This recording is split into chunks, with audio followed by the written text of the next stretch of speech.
Hello and welcome to a brand new episode of What You Talking About. Today I'm super excited to be joined by Joe Linton. He is the event organiser of the brand new Masters CrossFit Games, the Legends Championship. We chatted all about his experience building legends over the years and what's to come for the Masters CrossFit Games later in 2024. As always, don't forget to like, rate and subscribe to be the first to hear all about our new episodes and content. Enjoy!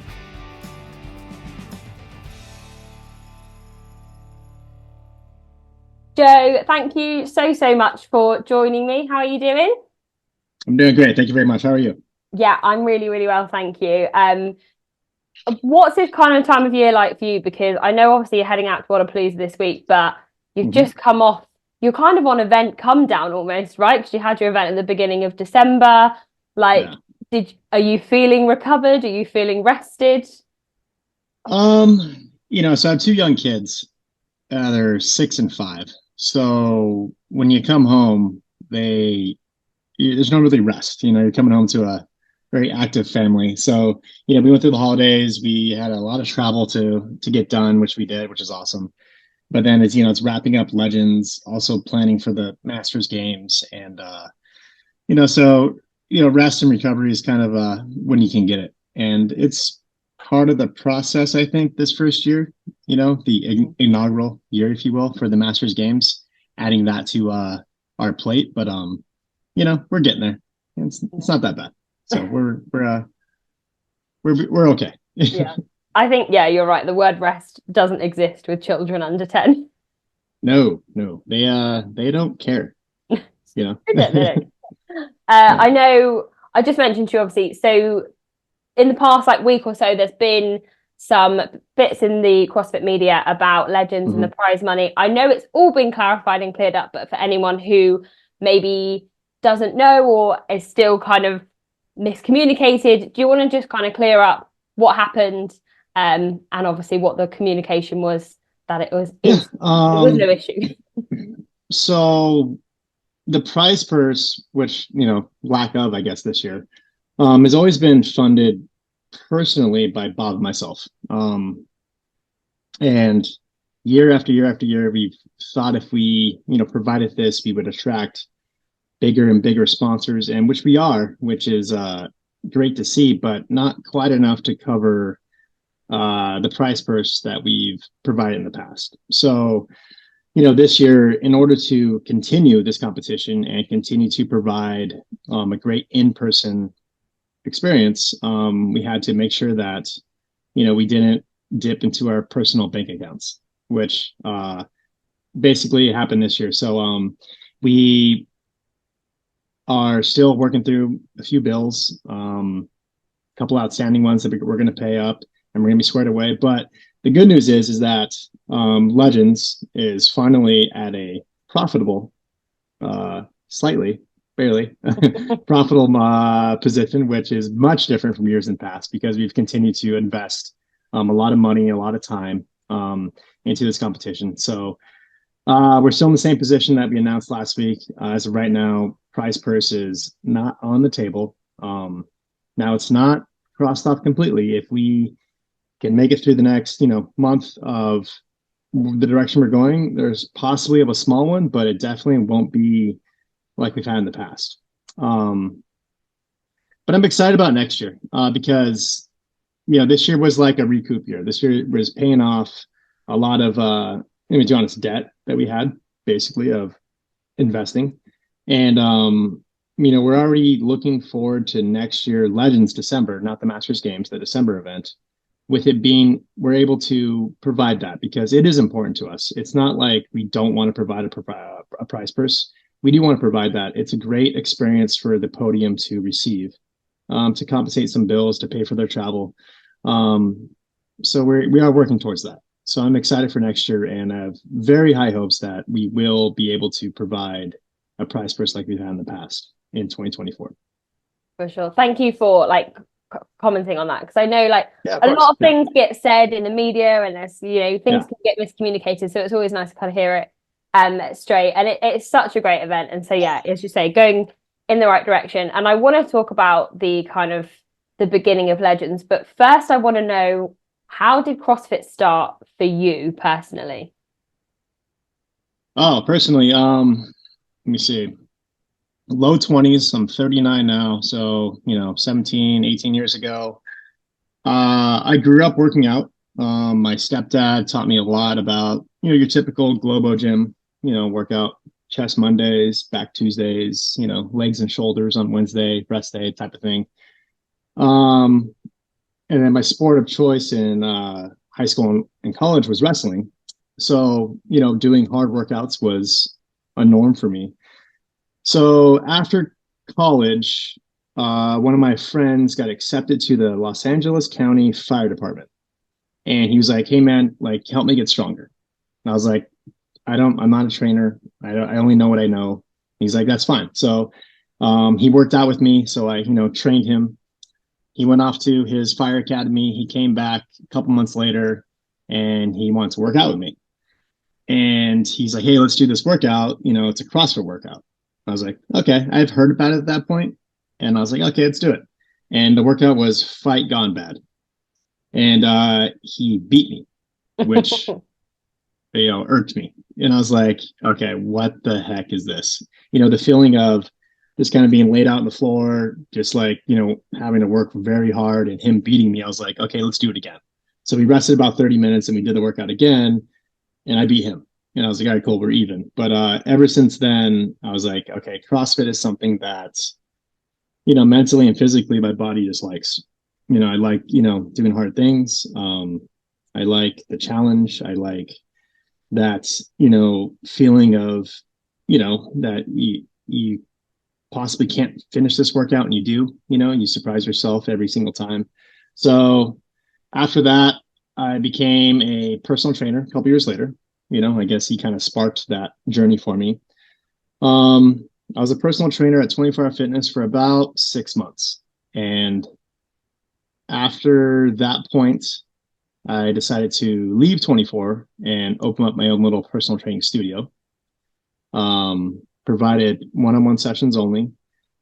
After doing some math and how much money I wanted to make, doing one-on-one sessions was not going to cut it.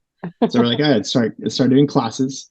And then that's when I was like, "All right, cool. I'm going to go get my level 1 and I'm going to basically start a CrossFit gym." And, within a year of that point, I started my own affiliate in Carlsbad, California.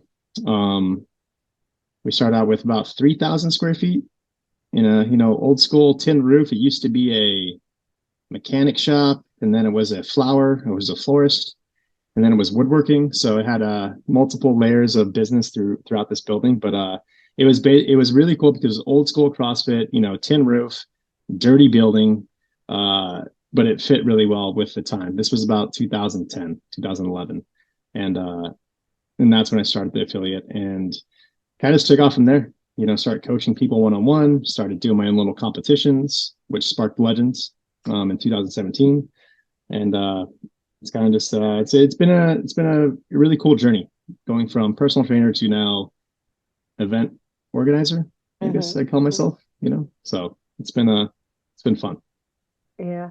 It's so nice. I love hearing people's stories of like where they started. I think especially because when you probably started CrossFit, as you say, like you've maybe heard of it, but now I think you mentioned CrossFit, a lot of people are going to have heard of it and know about it and kind of can, you can YouTube it and stuff. But back then, it was like, oh, I've kind of heard of Yeah. this, but I don't really know what it is.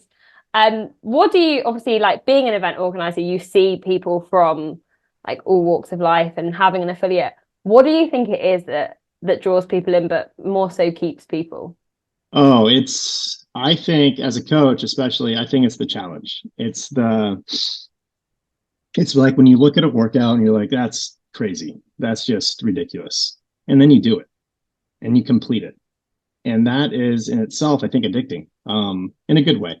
Uh, Even as like when we write workouts for a competition, we're like, "This is insane. This is a very difficult workout." And then we see 75% of the field finish it and smash it. We're like, "Wow, it's amazing." So I think it's the challenge. I think it's that, you know, it's the camaraderie around people getting together. It's just like a class. when you have some, Murph, or you have some, 12 days of Christmas workout or something, where it's just this grueling workout, but you get through it, and the accomplishment is what keeps people coming back. And then the results are, I've always told people, like, the results are almost a byproduct of how difficult of a time you spent at the gym. It's like you spend all these hours and time, these minutes training, and your physique or your results, on the scale or whatever you're, trying to track, is a byproduct of all the hard work that you put in. So I think it's the workouts. I think it's the challenge of, wow, that looks insane, I want to do it. For sure. It is one of them things. It is addictive. You're right. Like, people, you don't meet many people nowadays that are like, oh, I used to do CrossFit. It's, oh no, I Yeah. used to do this. Now I do CrossFit. And you Yeah. mentioned you obviously started running little comps. Obviously now Legends is this huge beast, Mhm. just continuing to get bigger. But back in 2017, what was the initial kind of thought process for Legends? What was it that you wanted to achieve out of the comp? So I think it was Wadapalooza 2017.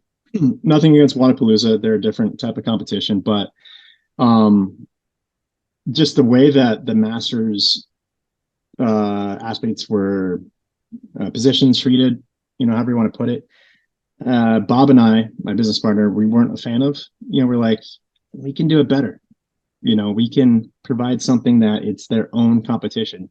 And I think in 2017 there wasn't anything big like Legends, for a Masters only competition.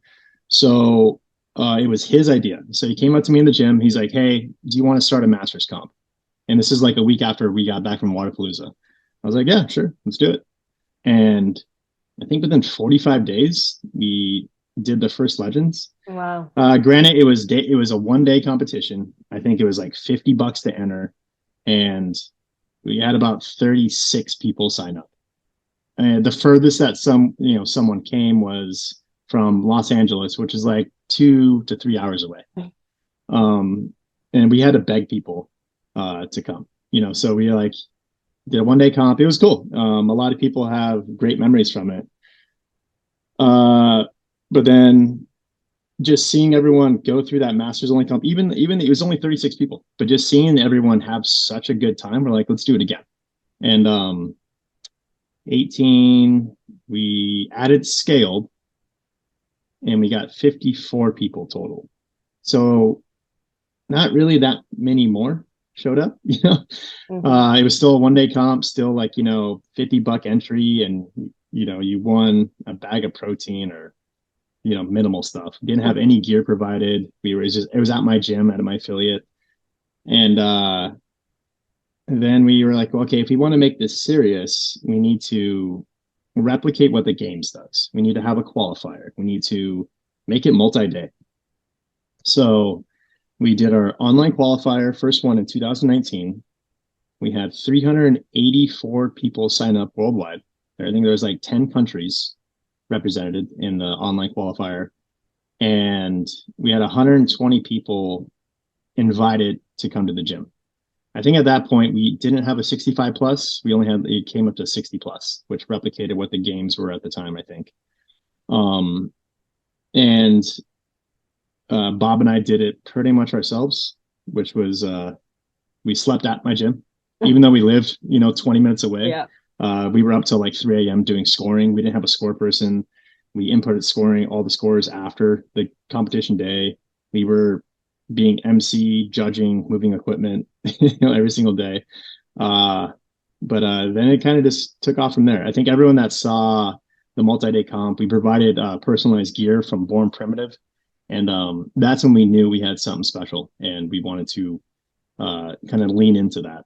And now Legends is what it is now. And it's been a really fun ride. So 36 athletes first year. What did you have this year? It was like 570, was it ish? 563 registered, 543 showed up on site. You always have injuries, you always have stuff come up. But honestly, this is the lowest drop year we've had, which is cool to see. 543 came out to Arizona State University, and it was awesome. Went really well. Cool stat, little nerd moment. We had 295 heats. Wow. Only one heat was behind by 2 minutes, and it was my fault. I was doing the podium for the scaled athletes, and I took too long talking, and it was my fault. And we caught up quickly, but it was the 200 the one late heat was my fault. But that just goes to gives a great shout out to the team that we have in place. That they're a machine. They know what they're doing. We trust them immensely. Between the judges, the floor crew, which is the unsung heroes of a CrossFit competition, moving barbells off and on, dumbbells off and on, making sure that the correct weights are on the bar and whatnot. And so that was a cool stat that my business partner Bob sent me. I was like, wow, that's amazing. It's very impressive. As someone who MCs at CrossFit comps, I'm very in awe of that, because keeping a competition to time, particularly one of that size, is amazing. I'm almost jealous in a way. And also, if you were doing podium, that's like a nice thing to be late for, Yeah, we were taking our time, especially. We had people. Man, we had the two scaled athletes that keep coming to mind. One was from Japan, and the other was from Holland. Eco and Yella. They traveled halfway around the world. I don't want to say this as a not to the scale division, but for a scale competition, it's kind of, I was like, wow, I guess we are pretty big, and that was kind of like an eye-opening moment. I was like, wow, people are traveling for the scale portion of this. And that was pretty cool. And they had a great time. We dealt with new things like a language barrier with Eco from Japan. And that was new. Yella from Holland, he flew in. I think he landed around midnight the day before he competed, and then flew out Saturday night to go back to Holland. He was here for 36 hours just to compete. And I'm like, oh my God. So, very grateful to just be able to provide a competition for athletes like those two, especially. On the RX side, we had 20 countries represented, which is really cool. It was it's stuff like this that makes me that gives us the fuel to keep wanting to do more for this community. Yeah. And it's so nice to reflect on it as well, because I think often when you're in the midst of it and you're during the weekend, everything's just go, as you say, you're trying to run a million things and keep things to time, and then when you actually kind of sit back and look, you're like, wow, what we've achieved is so incredible, and the people you've reached, and obviously that's now gonna continue and get bigger from another side of things with the Masters Games comp with CrossFit. I know you've spoken about this before, but can you kind of give us a bit of insight into how them conversations started and how you guys ended up kind of hosting the Masters CrossFit Games this year? Are you stuck at a plateau and without a recent PB? Mergs has you covered. Bringing you the highest performance CrossFit and weightlifting equipment on the market, Mergs is your secret weapon to set a new best.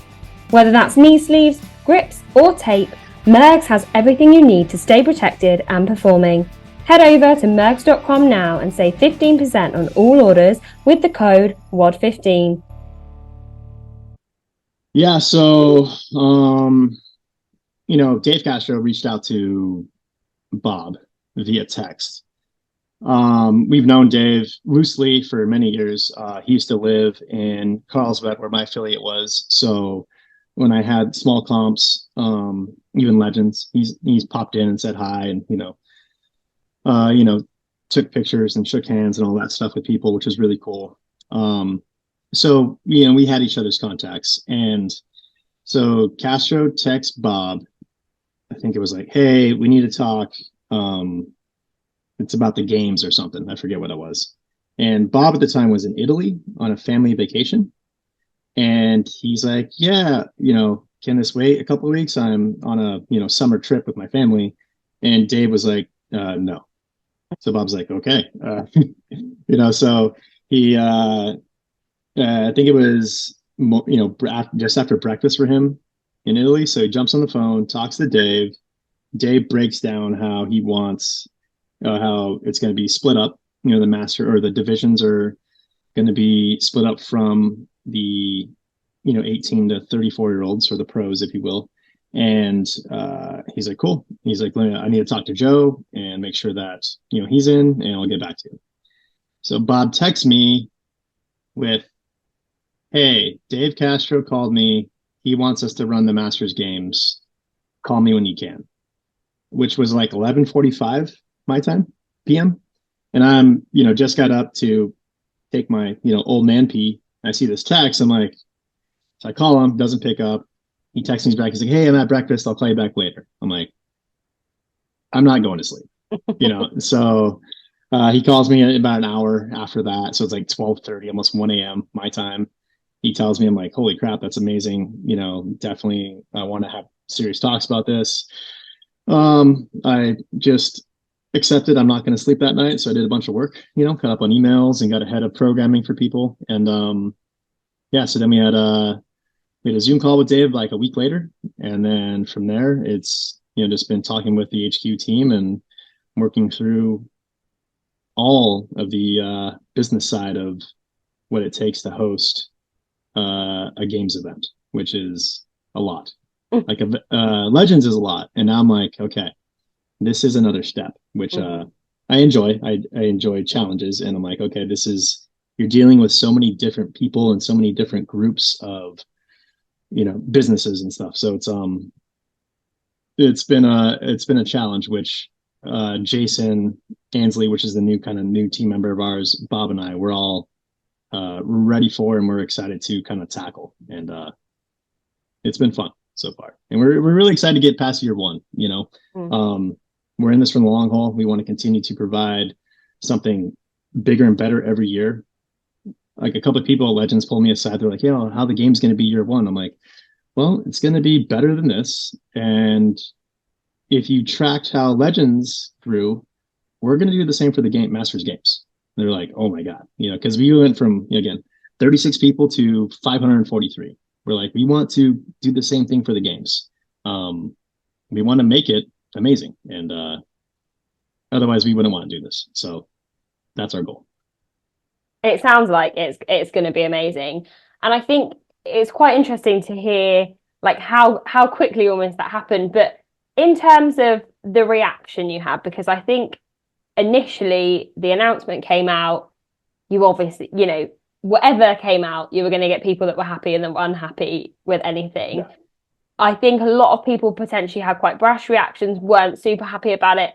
Did you feel any negativity towards it, or for you guys was it just like, no, this is a positive change, we're really looking forward to it? Or did you feel any of that kind of outside talk? I knew people were going to react in a negative way, a certain group, and it's mostly the existing Masters Games athletes that like they know they're going to qualify and they enjoy the experience of being at the CrossFit Games with the teams and the pros. You're warming up next to Tia and Froning and his team. It is a special experience. I've coached there and I've been there, and I'm like, wow, this is pretty cool. And so that's not going to happen anymore. But like the flip side of that is we're going to be able to provide so much more to the Masters community, to the Masters Games athletes, provide a bigger field. Like I've said on many podcasts now, like no longer can you just qualify for the games top 10 and then you can't call yourself a top 10 games athlete anymore, because we're expanding the fields immensely. Like you're going to have to fight and really challenge yourself to earn that. And I think that once people get through 1 year, they're going to really see what we can do. They're going to see that what our vision is. And so it's you can't really tell people, and a lot of people already have are behind us and support us. They're just trusting us. And so we're excited to like, gain more of those people and like, hey, like this is an opportunity for us to help create a better experience for the Masters Games athletes. Because honestly, like with the CrossFit Games being as big as it is, like, they can't go to the like the roster depths that we do. They can't go to 40, people in the 35s, the 40s, and the 45s. The time and space that it takes to host that, it would be impossible for them. So this is literally the best thing that could happen for the Masters community, as far as the games. And it's changed though. People don't like change, and it's tough to get used to. So once we get through year one, we're gonna be able to show everyone what we're doing, what our plan is, and they're gonna be hopefully impressed. Because we're already working our butts off on it, and it's. I really think that we can get to a point where,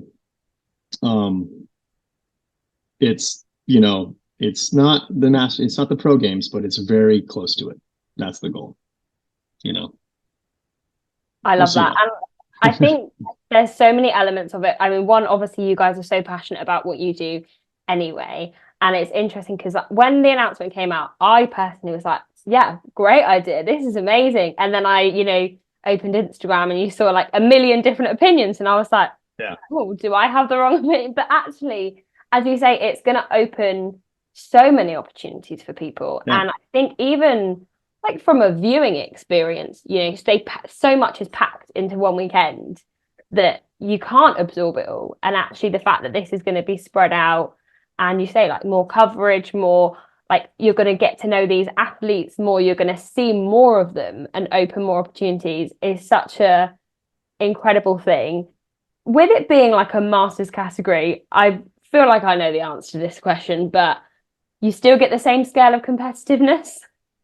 Oh, for sure. I think you're going to get more. I think you're going to see more leaderboard shakeups,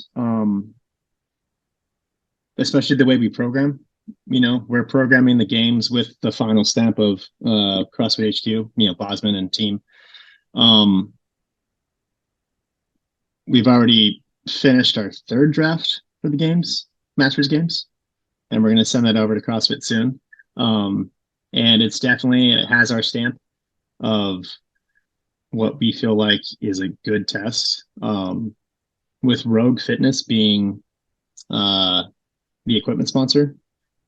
Kind of gives you everything you need, so there's so much opportunity. It's funny, it's like we're kids in a candy store. Like, we can do so much stuff, we can do this and this and this. So we're super excited to just be able to put, we're getting more fields of play. And at Legends, we only have two. We have 2 floors. For the Masters Games, we're getting 3, which just means that we can therefore test people in longer durations. Because at Legends, you can kind of do the math. You got 2 fields of play, you got 400 plus athletes. You can't really do a 40-minute workout because that's going to take you 24 hours. So with 3 fields of play, it opens up a ton, and we're super excited. So the competitiveness, I think, is going to increase, especially with semifinals going to 200, back to 200, which is awesome. I really want to highlight, people that make quarterfinals, make semifinals. We are trying to find the fittest masters on earth, but we're also trying to push people to make quarters for the first time or make semifinals for the first time.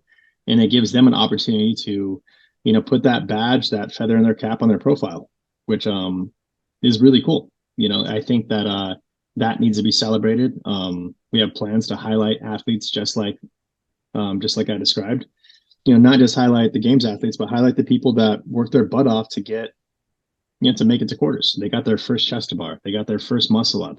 They're not going to make the games, but that doesn't mean that we can't, put effort towards giving them some love as well. So, yeah, I think the competitiveness is gonna increase. We're really pushing on increasing the participation from the Masters community, because the more participation we have is going to only benefit the Masters Games directly. So we're really pushing on we have a marketing plan to kind of highlight that and make sure that the community knows, like, hey, the more people that sign up, the more awesome the Masters games will be.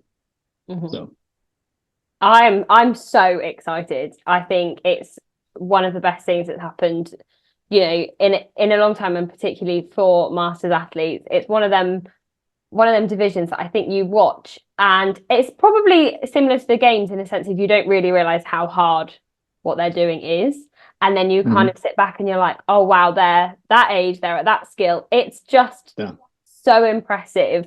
How hard is it to program for the different divisions, like with the age things? Do you ever think, oh, I should make that easier, or actually no, they're still really super fit? So how hard is it to program the divisions? Yeah, honestly, it gets tough at like 50, because when we program, you're really programming like the initial workouts, like for the first couple age groups, the 35s and the 40s, they can do everything. And what's funny is that we've had to,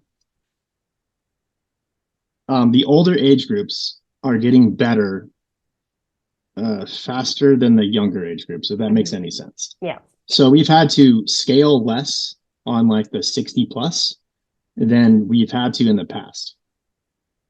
For instance, like at Legends, we had to make a last minute call on 60 plus, adding in bar muscle up into like the final round of a 4-round workout. So it was for the 35-year-olds, it was bar muscle ups all the way through. Once we got to 60 plus, we're like, okay, we'll have them do chest to bar at a higher rep count.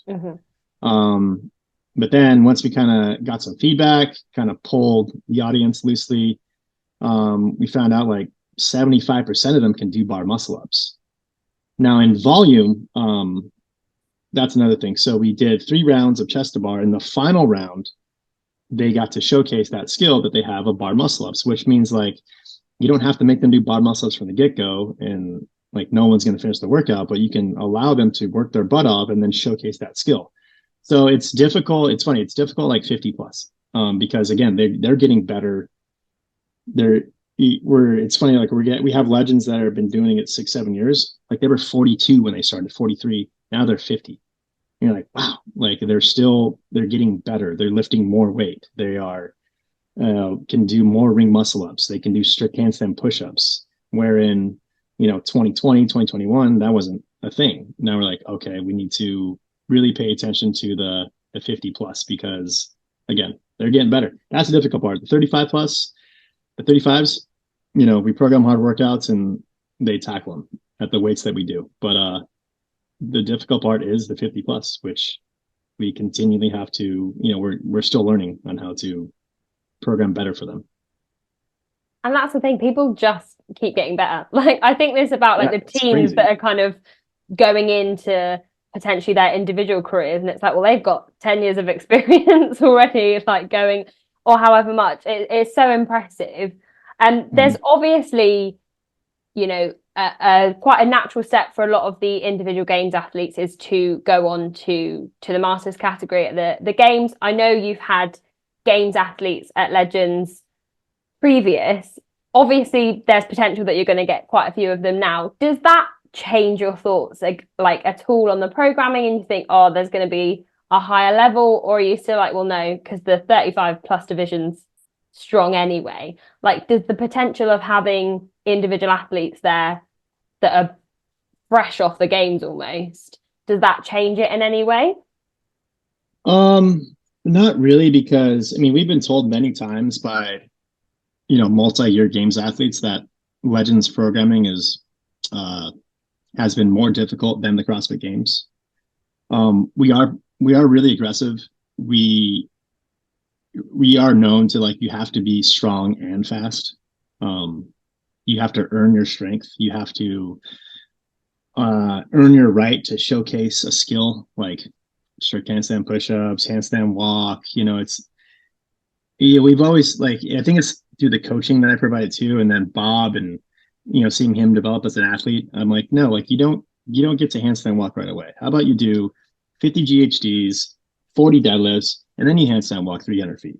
Like anyone can handstand walk from the get-go. How about you do this and then you handstand walk? So that's always been kind of our thing. It's like, how do we pre-tax individuals to make it more difficult? Because everyone fresh can do everything, but how do we make it without increasing the volume? How do we make it more difficult? And that's kind of always our feedback has been that, like, how they're like, wow, you guys only had 18 ring muscle ups, but those are the hardest 18 ring muscle ups I've ever done in my life. We're like, yeah, it's because we did this before and whatnot. So the programming side, I think it's the same. We're going to continue to do what we do. Bob and I, that's our favorite part. I think that's why we do this, is because we like programming so much. And we just like to see people, we like to see like the intelligence test as well when we program. We like to see people take the bait, of like, oh, are they going to sprint this calorie row, or do they know what's coming? So there's guys like, Jason Grubb, Jen Dieter, Justin Lasala that are, 5+ year games athletes. And when we trick them, we know we did it good, So it's like, how do we challenge those people? Because they're, they own affiliates, or they, Jason Grubb's a 4-time, games champion and 4-time Legends champion. How do we challenge those guys as well? It's fun. So we're going to continue to do what we do. The programming is always tough. We're excited to have Rogue again, and it's going to be really fun, because even at this point, we're 3 drafts in. Typically, we go through 10 to 15 total drafts for Legends. So I'm guessing it'll be the same for the games. And I'm really excited to see, what feedback we get from Bosman and team when we send that over to them. That's going to be fun. We love collaborating as well, like with Mayhem last year. We love seeing different, looks at it, different people in their comments, and like, ooh, let's do this. And so it always kind of like, to see it all come together is really cool. It's like art for us. Yeah. The possibilities are endless now. There's so much you can do. Yes. So I know you're busy with the prep. Obviously, we're gonna hear and see a lot in the coming months. But you are heading out to Wadapalooza this week. For anyone that's potentially listening, heading out there, what are you guys up to? Are you just spectating? Have you got things going on? What's your... So we're going to Wadapalooza. It's Jason and myself. Jason Ansley is in charge of partner relationships and sponsors.